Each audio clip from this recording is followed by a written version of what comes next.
The world did not end in a single explosion.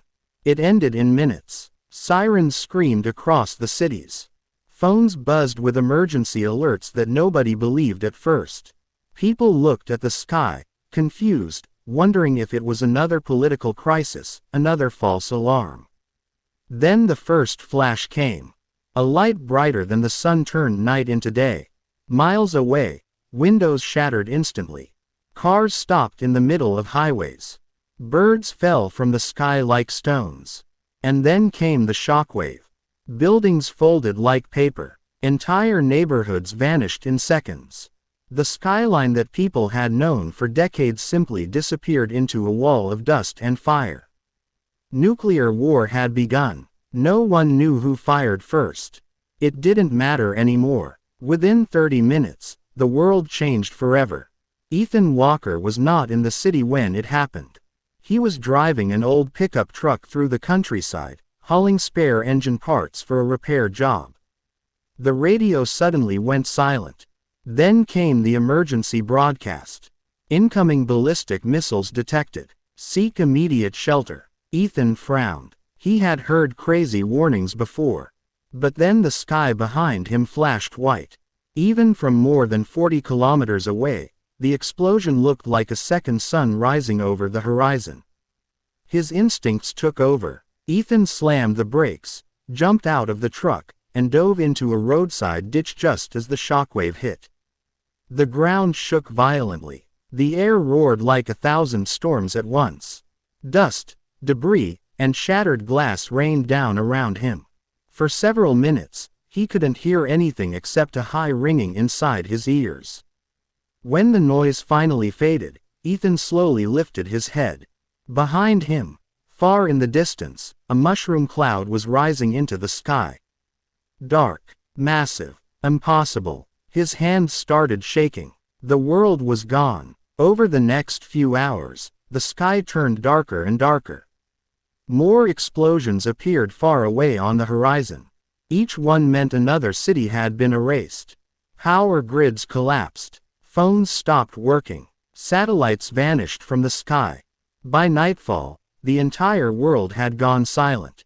Ethan sat beside his truck on an empty road surrounded by farmland.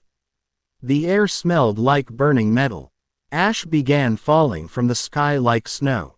He looked toward the distant cloud again. "What the hell just happened?" he whispered. No one answered, because there was no one left to answer. That night, Ethan slept inside the truck with a wrench in his hand. Not because he expected zombies, but because something deep inside him knew the truth. The real nightmare had only just begun. Morning never really came. When Ethan opened his eyes, the sky above the countryside was still dark gray, as if the sun had forgotten how to rise. Thick clouds of ash covered everything, turning the world into a silent, colorless wasteland. He stepped out of the truck slowly. The road was covered with a thin layer of black dust. Fields that had once been green were now coated in gray ash that crunched beneath his boots. Ethan looked toward the city again. The mushroom cloud was gone, but a massive column of smoke still rose from the horizon like a scar in the sky. He turned on the truck radio. Static. He switched channels again and again. Nothing. No news. No emergency broadcasts. No voices. Just silence. The world's communication networks were gone. Ethan climbed back into the truck and started the engine.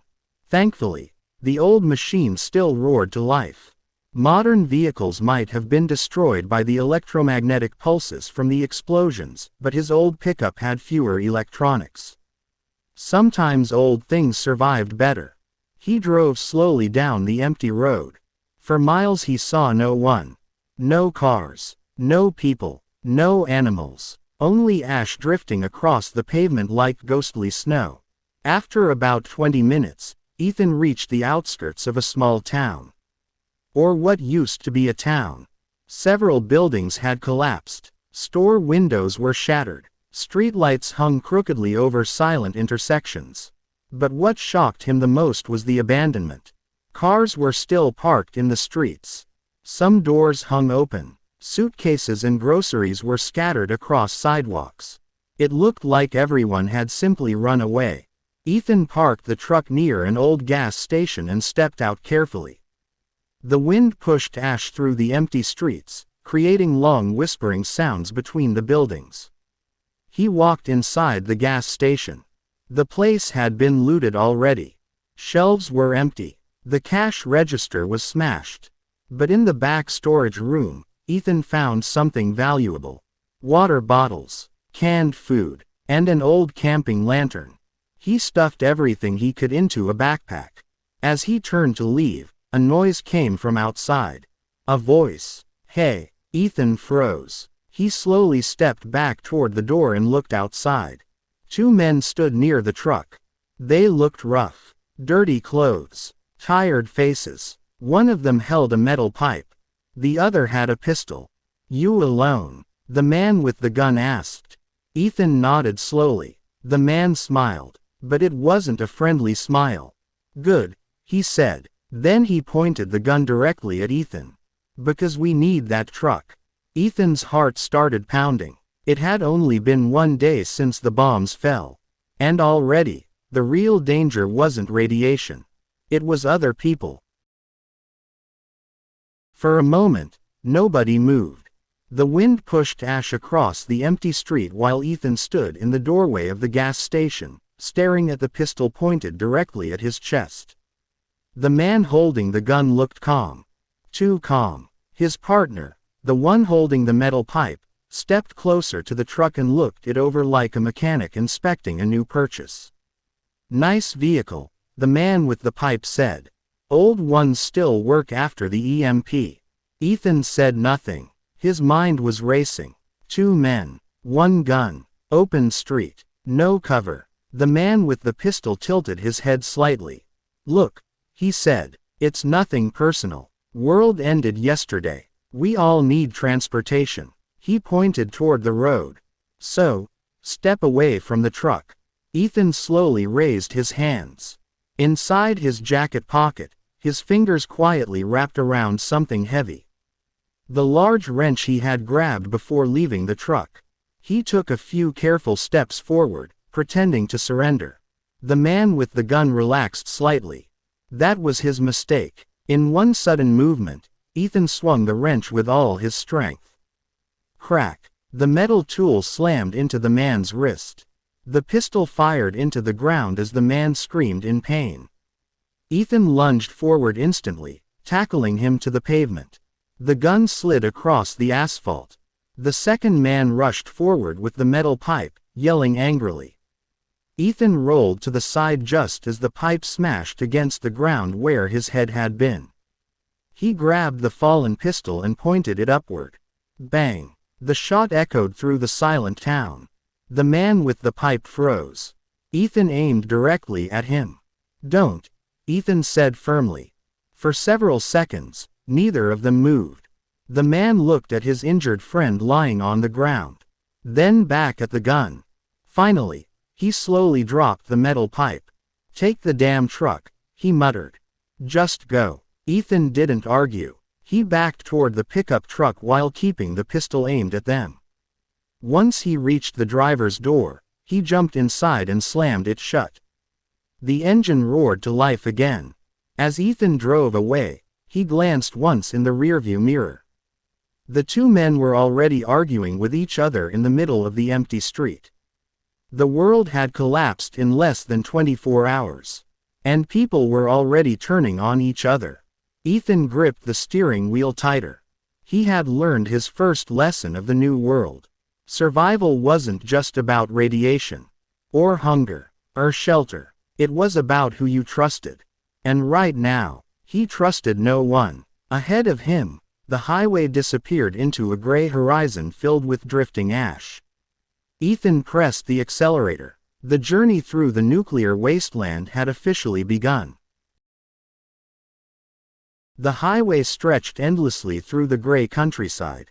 Ethan kept both hands tight on the steering wheel as the pickup truck rumbled forward. The engine's steady growl was the only sound breaking the unnatural silence that had fallen over the world.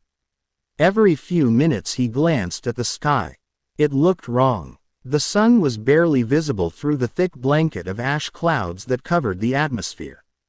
Instead of bright daylight, the world was trapped in a dim orange twilight.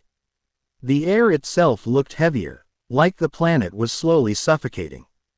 The road signs ahead were covered in dust and soot. One of them leaned sideways, barely readable. City limit 12 km. Ethan slowed down. That city was the same one he had seen from far away when the mushroom cloud first appeared. Even from a distance he could see a dark scar stretching across the skyline. The place had taken a direct hit. Logic told him to turn around. But logic also told him something else. Cities meant supplies, food, medical equipment, fuel. If anyone was going to survive the weeks ahead, they would need those things. Ethan reached down and picked up the small radiation meter he had found inside the gas station earlier. It was an old emergency device used by firefighters. The screen flickered. The numbers were climbing slowly. Not deadly, but not safe either. Great, Ethan muttered. He wrapped a cloth around his nose and mouth and continued driving. As he approached the city outskirts, the destruction became worse. Houses were flattened like cardboard. Trees had been stripped of their leaves, leaving behind twisted black skeletons reaching toward the sky. Several abandoned cars sat on the roadside. Most of them had crashed into each other when the shockwave hit. Some still had their doors open. Ethan forced himself not to look too closely inside. A few kilometers later he saw something that made him slow down immediately. Military vehicles. 3 armored trucks blocked part of the road. The vehicles looked abandoned, their doors hanging open. Empty ammunition crates were scattered across the asphalt. Ethan parked the pickup and stepped out cautiously. The Geiger counter clicked louder now. Still survivable, but the radiation here was definitely stronger. He walked toward the closest armored vehicle. Inside he found backpacks, helmets, and several sealed supply boxes. One of the crates contained emergency rations and water purification tablets. Jackpot. Ethan loaded as much as he could carry into the truck bed. Just as he was closing the last crate, a strange sound came from the forest beside the highway. A low rustling, like something large moving through the dead trees. Ethan froze. The forest looked lifeless. Burned branches. Gray ground. No wind. The sound came again. Closer this time. Ethan slowly picked up a military rifle leaning against one of the trucks. His heart began pounding. "Hello," he called cautiously. No answer. Only silence. Then suddenly, something burst out from between the trees. A deer, or what used to be a deer. Its skin was covered in patches of burns and strange growths. One of its antlers had twisted into an unnatural shape. The animal stared at Ethan with wild, terrified eyes before sprinting across the road and disappearing into the wasteland.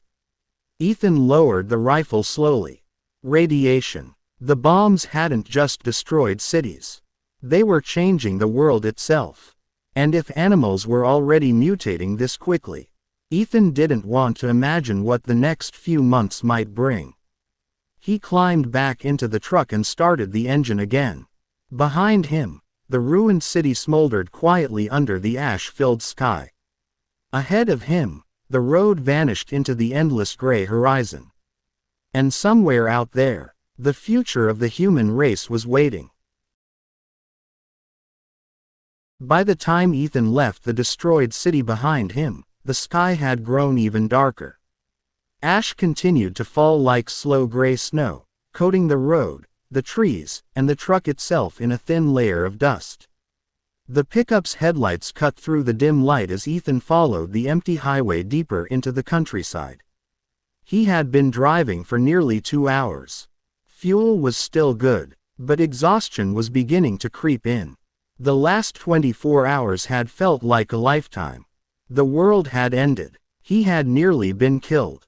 And now he was driving through a radioactive wasteland with no clear destination. Ethan rubbed his tired eyes and slowed the truck as the road curved toward a forested area. The trees here were taller and denser, forming a dark wall on both sides of the highway. Many of them had been burned by the blast wave, their bark blackened and cracked, but they still stood like silent guards watching over the road. Then something caught his attention. A sign, old, rusty, half buried in ash, Falcon Ridge, private property. Ethan slowed the truck and turned onto the narrow dirt road beside the sign. The path twisted through the forest for several minutes before opening into a small clearing.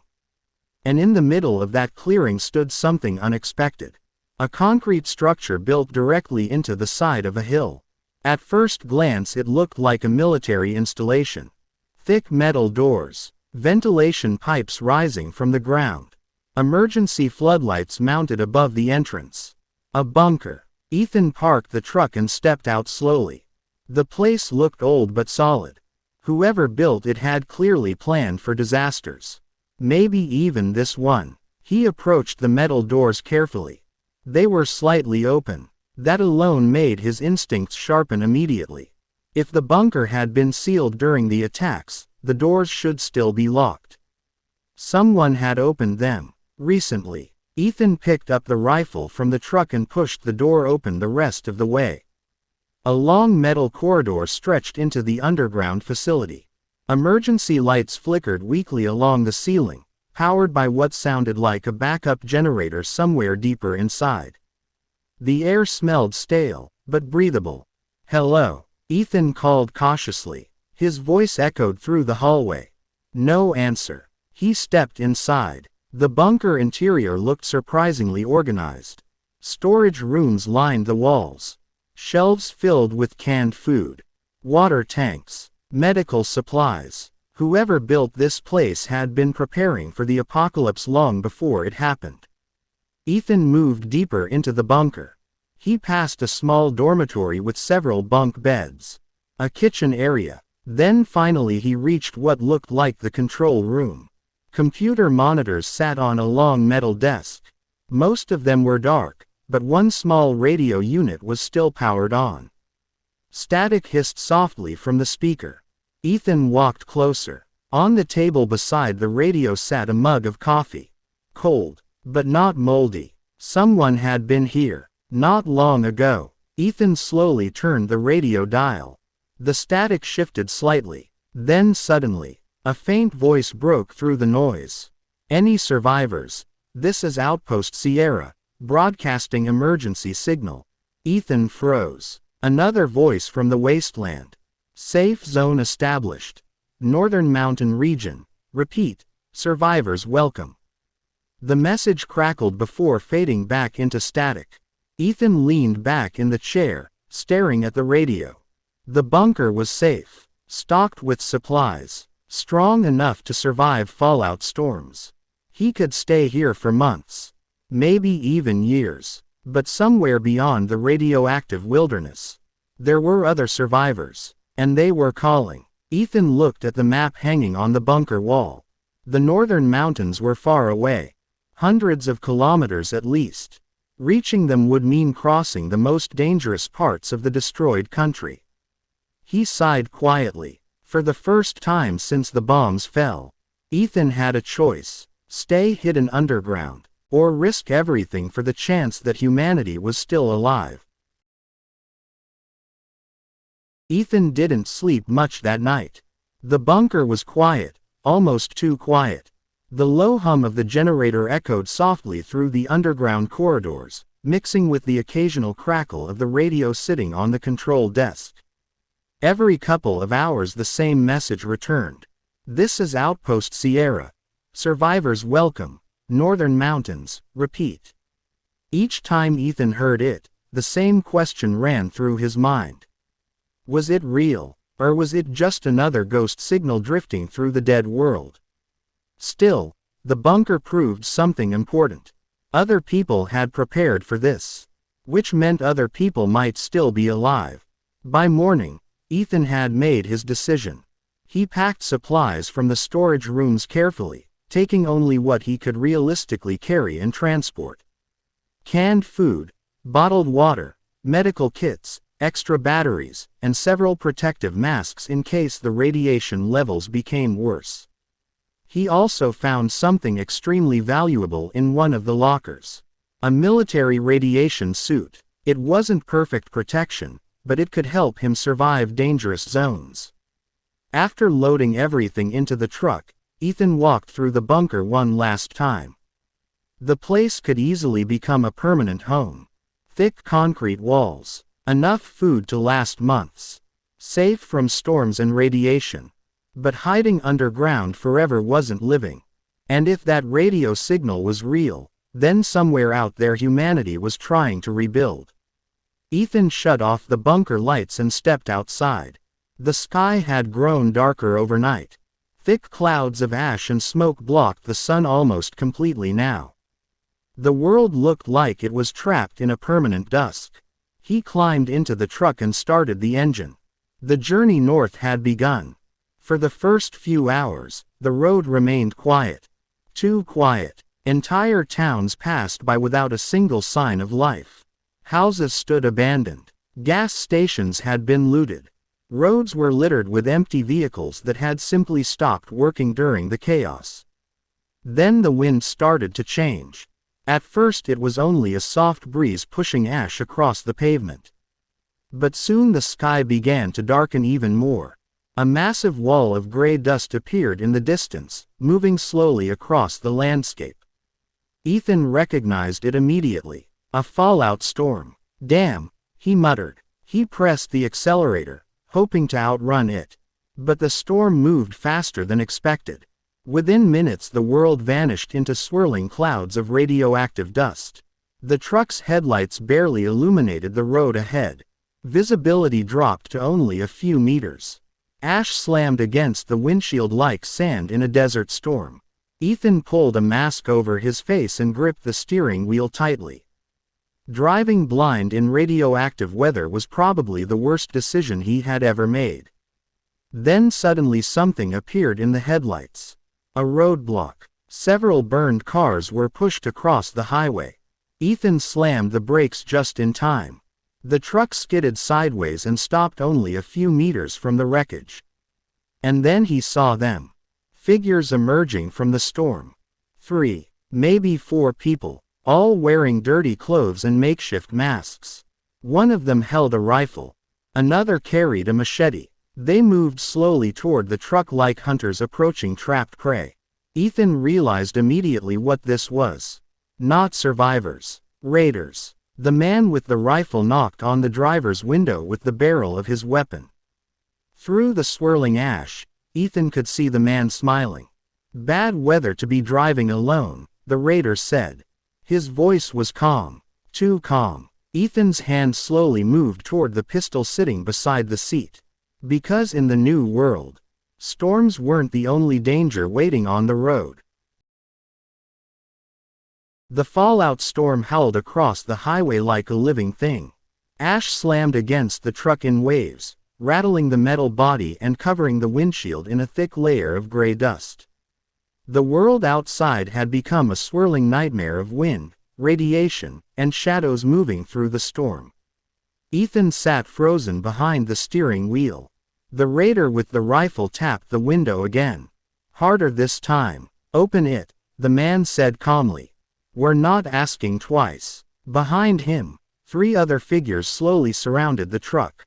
Their shapes were barely visible through the storm, but Ethan could see enough. One carried a machete. Another held a crowbar. The third had what looked like an old hunting shotgun.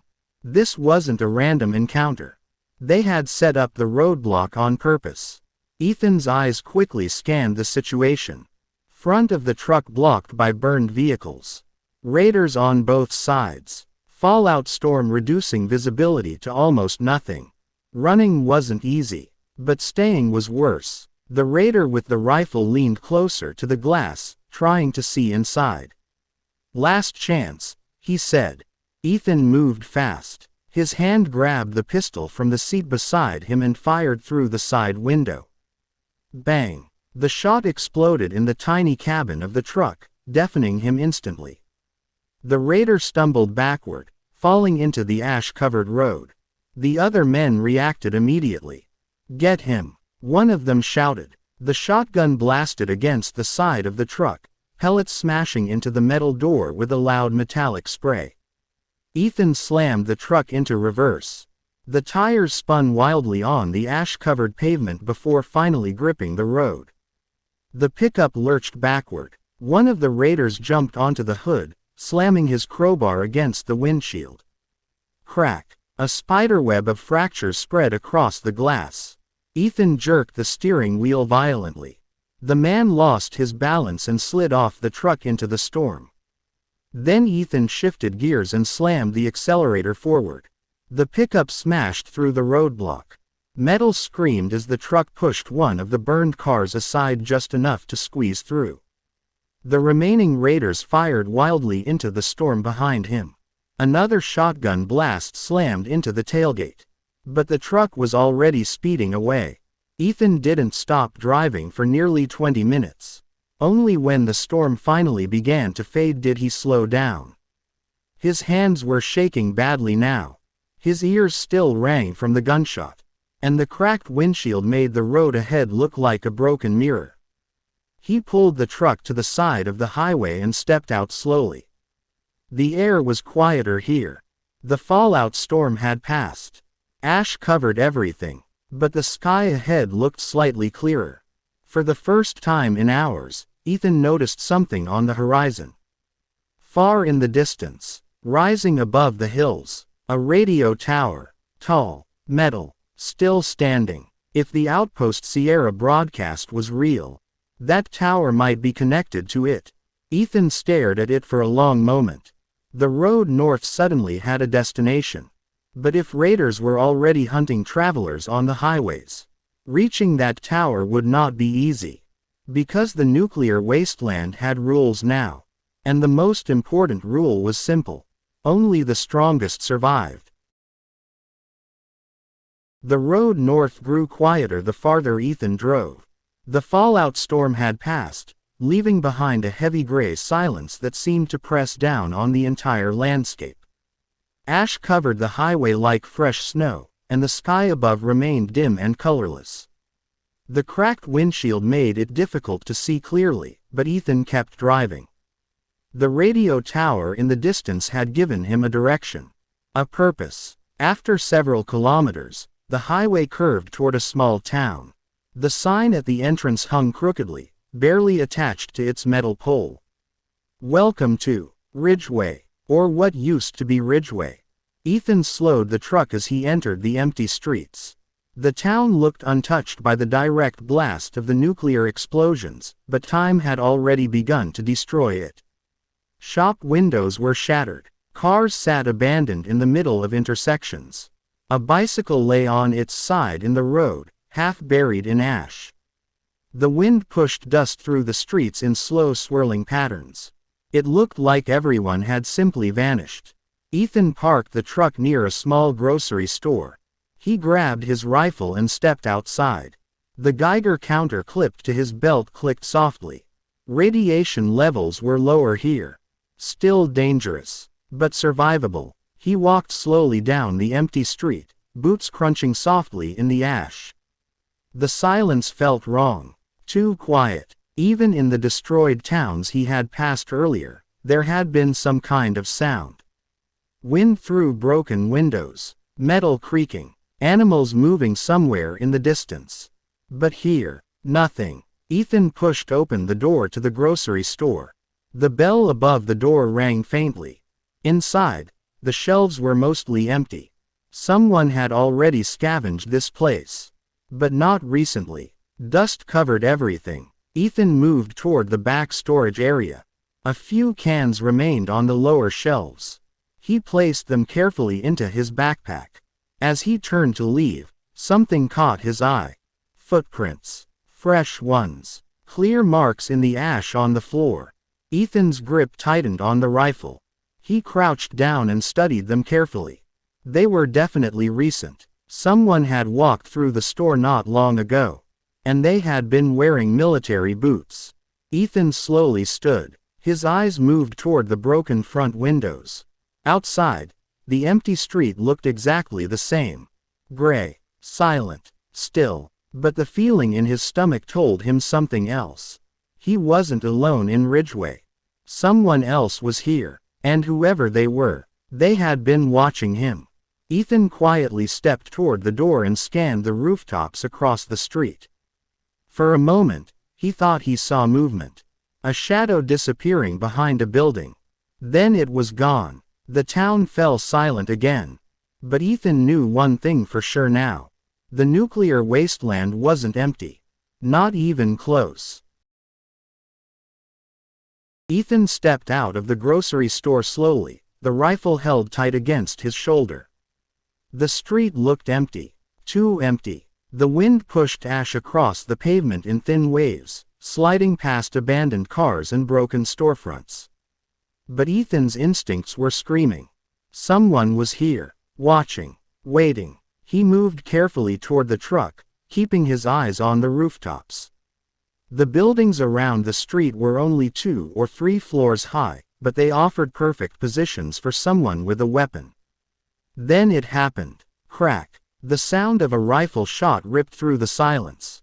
A bullet slammed into the pavement just inches from Ethan's foot, sending small pieces of asphalt flying into the air. Ethan dove behind a rusted car immediately. His heart hammered inside his chest.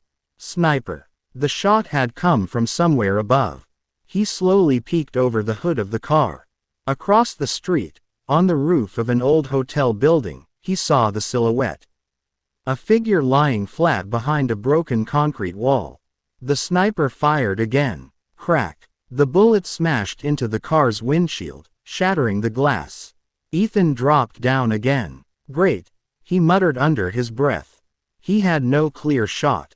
The sniper had the high ground, and the town offered very little cover. Ethan scanned the street quickly. The truck was only about 30 meters away. If he could reach it, he might be able to escape. But running in the open meant becoming an easy target. Another rifle shot echoed through the town. Crack. The bullet punched through the side of the car. Too close. The sniper was adjusting. Ethan took a deep breath. Then he ran. He sprinted across the street as fast as he could. Another shot exploded behind him, smashing into the pavement. He reached the truck and threw the door open, diving inside. The engine roared to life instantly. A third shot cracked through the air and shattered what remained of the windshield. Ethan slammed the accelerator. The pickup truck sped down the street, tires spinning through ash. But the sniper wasn't finished. Up ahead, a figure suddenly stepped out from between 2 buildings. Not the sniper. Someone else. A young woman. She held a rifle, but instead of aiming at Ethan, she pointed it toward the rooftops. Then she fired. Crack. The echo of her shot bounced across the empty town. The sniper fire stopped. Ethan slowed the truck slightly, staring at the woman in confusion. She walked toward the road calmly, lowering her rifle. For a moment neither of them spoke. Then she shouted over the wind. "You picked a bad town to visit." Ethan stared at her. "Was that your sniper?" She shook her head. "No." She looked up toward the rooftops again. "That's the problem." Her expression grew serious. "He's been killing travelers for weeks." Ethan looked back at the roof of the hotel. The sniper was gone. Vanished. The woman stepped closer to the truck. "If you're heading north," she said, "you're going to run into worse things than him." Ethan studied her carefully. In the nuclear wasteland, trust was dangerous. But for the first time since the bombs fell, he might have just found an ally. Ethan gripped the steering wheel tightly, his eyes scanning the horizon through the cracked windshield. The woman beside him, her hair tied back in a loose braid, rifle resting across her lap, didn't say a word, but her presence was enough to calm the knot of fear coiling in his chest. The road ahead was a gray ribbon, stretching through the skeletal remains of a town that had once thrived. Charred buildings leaned at odd angles, and ash swirled in the wind like restless spirits. The silence was thick, but now it felt less oppressive with someone watching his back.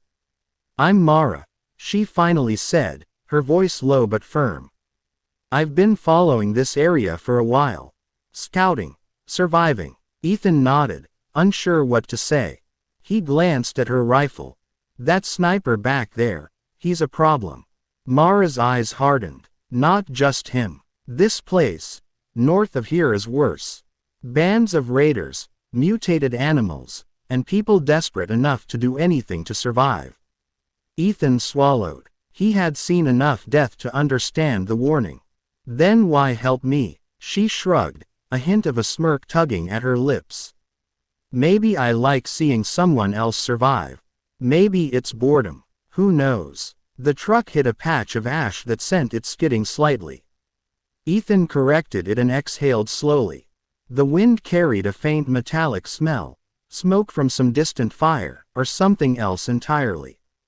He couldn't tell. Hours passed with only the hum of the engine and the occasional gust of wind. Occasionally, Mara would scan the horizon with binoculars, her eyes sharp and calculating. Ethan realized quickly that she wasn't just a survivor, she was a predator in her own right. By late afternoon, the landscape began to change. Trees grew sparse, twisted into strange shapes by radiation. The sky held a faint orange hue, reflecting off ash-laden clouds. They passed overturned trucks, skeletal remains, and buildings that looked ready to collapse at the slightest breeze. "Stop," Mara finally said, pointing to a narrow dirt path branching off from the main road. "This way, less chance of running into him." Ethan slowed, then followed her lead. The path was rough, flanked by scorched trees and remnants of power lines. It narrowed quickly, forcing the truck to inch forward carefully. As night fell, the two made camp in the wreckage of an old gas station. Mara started a small fire, careful to keep it low. Ethan sat across from her, eating from a can of beans, listening to the distant howl of something large moving in the shadows. "You don't talk much," she noted. "I'm alive," Ethan said simply. She laughed quietly. "Fair enough. But you will need more than that to get north." He looked up at the night sky, a patchwork of orange and black. The stars were faint behind the lingering clouds, but somehow they seemed to promise something. Hope, maybe. He wasn't sure if hope was allowed in this world anymore, but he clung to it anyway. Mara stirred the fire. "We move at dawn. The road north, it's dangerous. But it's the only chance you've got if you want to survive." Ethan nodded. He tightened his grip on the rifle beside him. For the first time since the bombs fell, he felt like maybe he wasn't completely alone in the ashes of this world. And as the fire crackled between them, Ethan knew one thing for certain. Whatever waited north of here, he'd face it head-on, with Mara by his side. The truck, the road, and the shadowed wasteland stretched before them. Tomorrow, the journey truly began. Thanks for following Ethan's journey through the ashes of the world. If you enjoyed this adventure, make sure to hit that like button and subscribe for more post-apocalyptic stories, epic survival moments, and action-packed adventures. And don't forget to turn on notifications so you never miss a chapter. Your support keeps these stories alive. See you in the next one. Stay safe out there.